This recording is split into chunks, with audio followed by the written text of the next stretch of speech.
name is Lou Gamelin. I'm here with the new commissioner of the ACHA Men's Division III, Derek Connor. Derek, thanks for joining us here tonight. How are you? Thanks, Lou. I'm doing great. Well, it's great to have you on board with the ACHA. Well, we get started first, if you would. Tell us a little bit about yourself prior to becoming the commissioner, your history with the ACHA, and maybe before that, some playing history as far as hockey goes back in your early days. Sure. I started playing at Indiana University of Pennsylvania, IUP for short, here in Indiana, Pennsylvania, and started in 1990, which was the year before the ACHA started.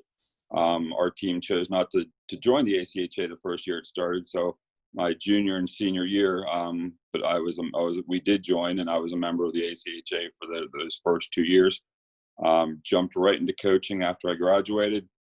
Took a couple years and worked with the IEP program, and then after that, got involved in some other opportunities.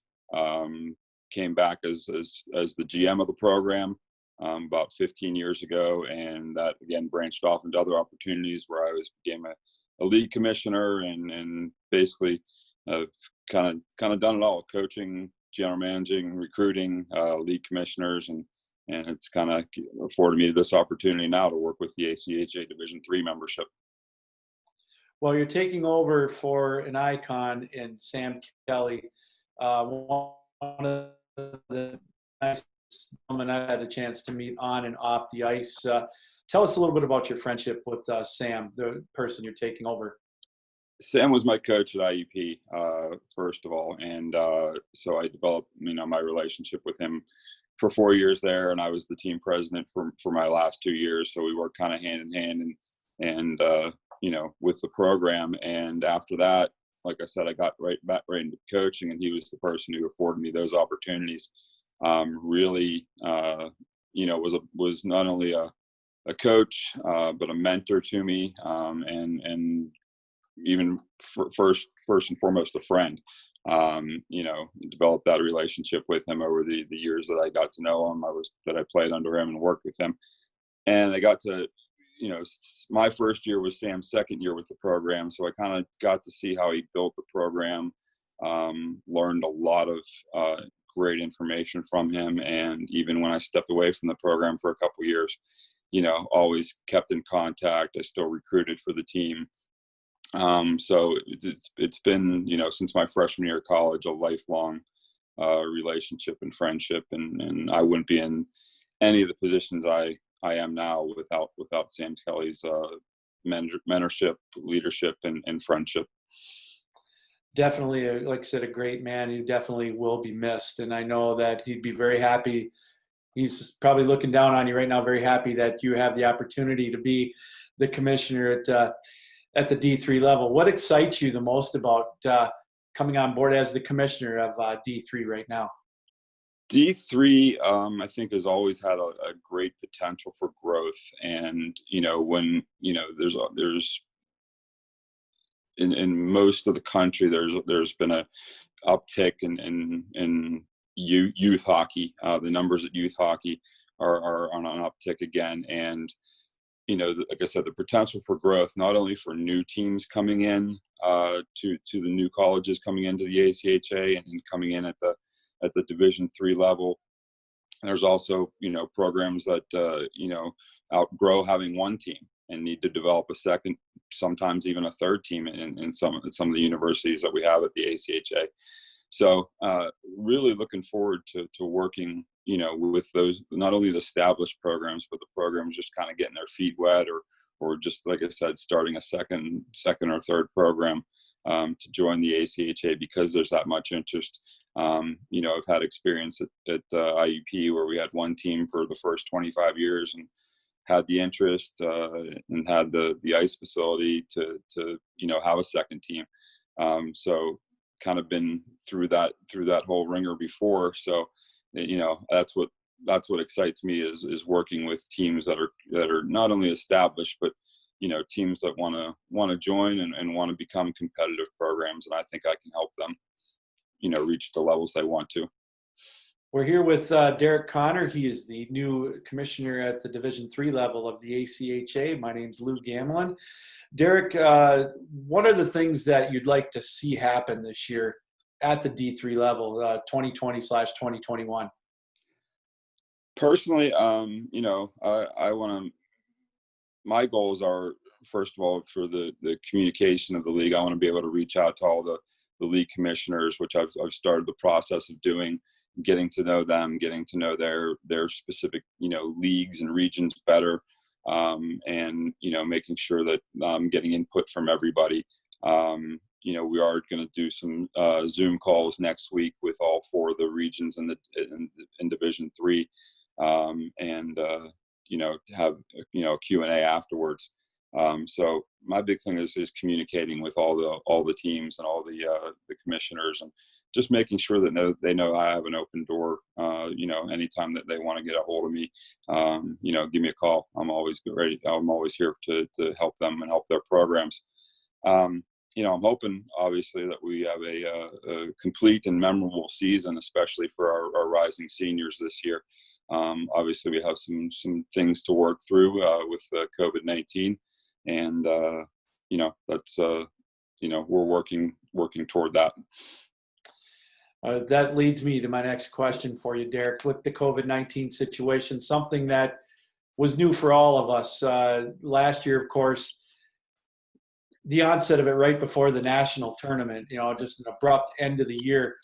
What do you think is going to be the biggest challenge with COVID-19 coming into the fall, and maybe scheduling or whatnot? Tell us a little bit about what you think might be the toughest thing that you're going to have to work with that. I think the biggest challenge from an ACHA standpoint is trying to coordinate everything.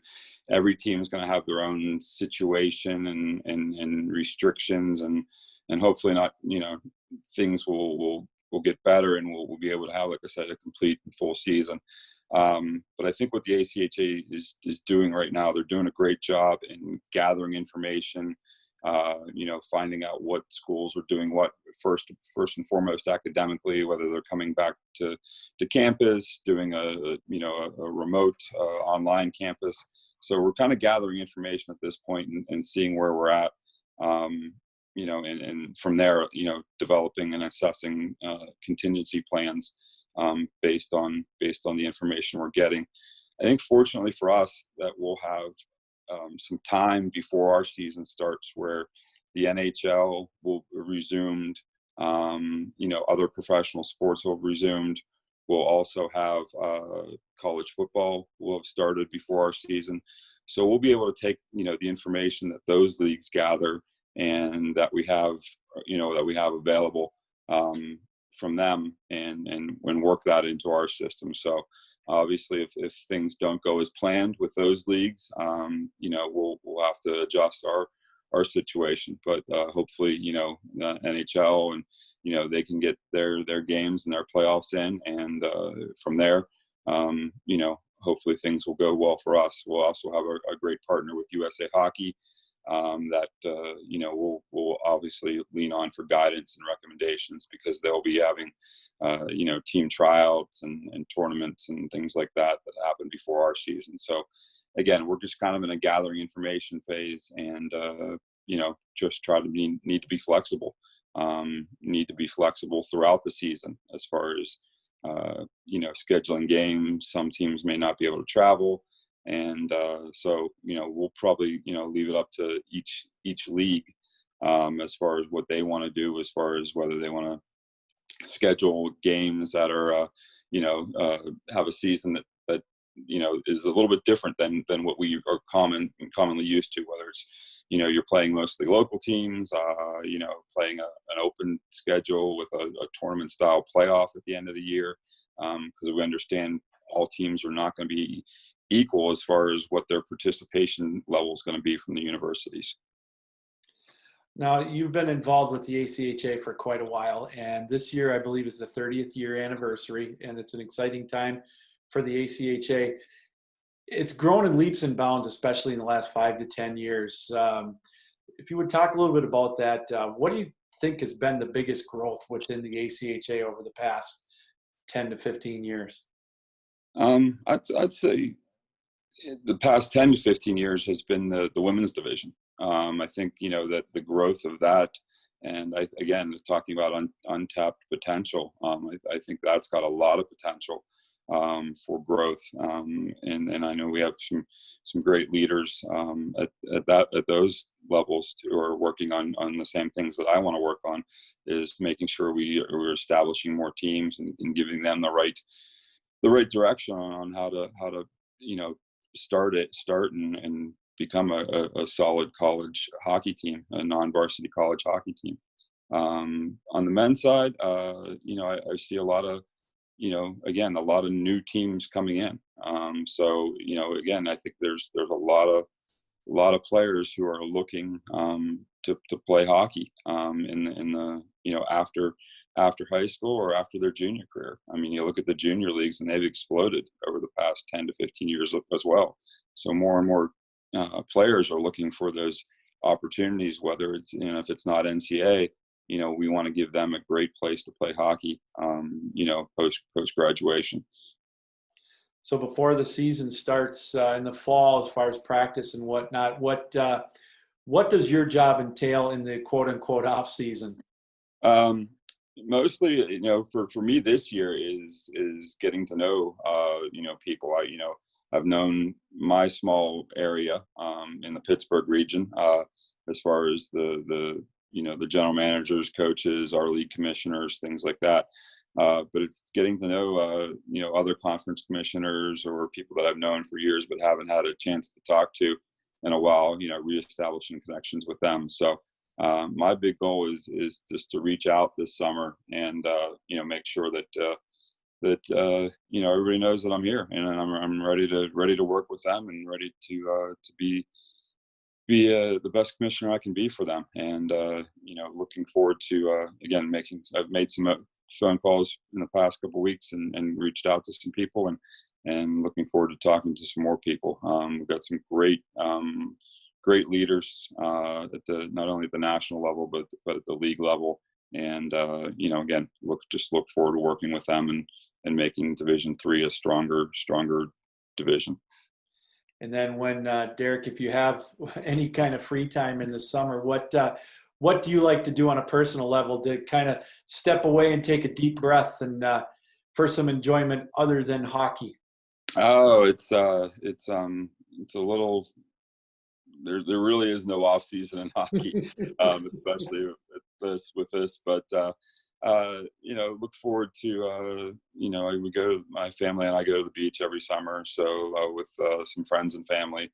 So I'm looking forward to doing that. And usually just kind of sitting, kicking back and relaxing. We haven't had a lot of activity over the past couple of months because of the every state's been different, but Pennsylvania's had a pretty strict stay-at-home and quarantine rule for the past couple of months. That's starting to open up in the past couple of weeks. So, just getting outside, and I found we've done as far as a family, we've started a garden and then gone for more walks just to get outside. So just little things like that, and it's been nice actually.